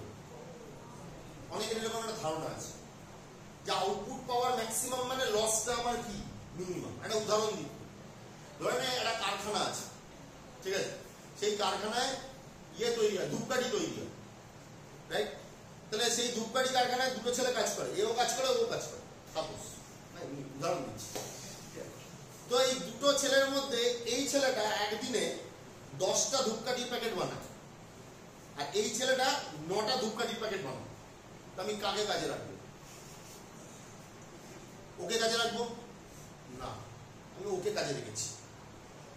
ওর পাওয়ার আউটপুট কম, তো আমি ওকে কাজে রেখেছি। কেন? ওর এফিসিয়েন্সি বেশি। মানে ও 10টা প্যাকেট বানাতে গিয়ে 5টা প্যাকেট নষ্ট করে ফেলে, লস, ঠিক? আর ও 9টা প্যাকেট বানায়, তাতে ওর ম্যাক্সিমাম একটা প্যাকেট নষ্ট হয়। তাহলে এফিসিয়েন্সি কার বেশি? ওর বেশি। তাহলে পাওয়ার আউটপুটটা ম্যাক্সিমাম পাওয়ারটা টার্গেট নয়, ম্যাক্সিমাম এফিসিয়েন্সি পাওয়ারটা টার্গেট। কি আমি ধর প্রচুর কাজ করেছি, সবার থেকে বেশি কাজ করেছি, কিন্তু আকামও ডবল করেছি, কি আমায় নেবে? কেউ নেবে না। হ্যাঁ, আমার আকামটাকে মিনিমাম রাখতে হবে। তাহলে it is not about delivering maximum power. দেখ, এ যদি ম্যাক্সিমাম পাওয়ার দেয়, তাহলে ম্যাক্সিমাম কারেন্ট দিতে হবে। এবার ম্যাক্সিমাম কারেন্ট দিতে হলে ওকে কি করতে হবে? ওকে এখানে লস হতো কি হবে? বেশি হবে।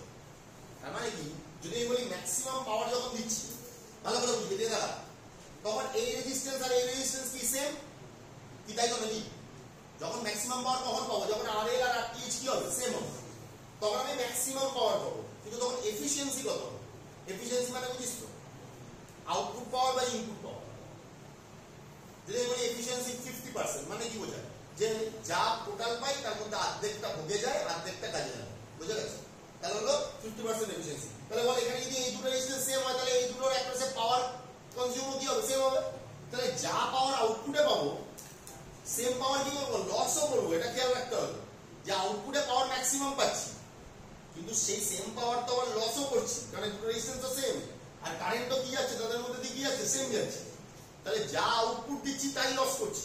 তাহলে এফিসিয়েন্সি কত হচ্ছে? ইনপুট ইজ ইকুয়াল টু কি আউটপুট প্লাস লস, হয় তো, রাইট? তাহলে এখানে লস মানে কি হবে? আউটপুটও যা, লসও তাই। তাহলে কি হবে? আউটপুট প্লাস আউটপুট, তাই তো? তাহলে এফিসিয়েন্সি মানে কি? আউটপুট বাই ইনপুট, তাই তো নাকি? আর ইনপুটের জায়গায় আমি কি লিখতে পারি? 2 আউটপুট, তাই তো?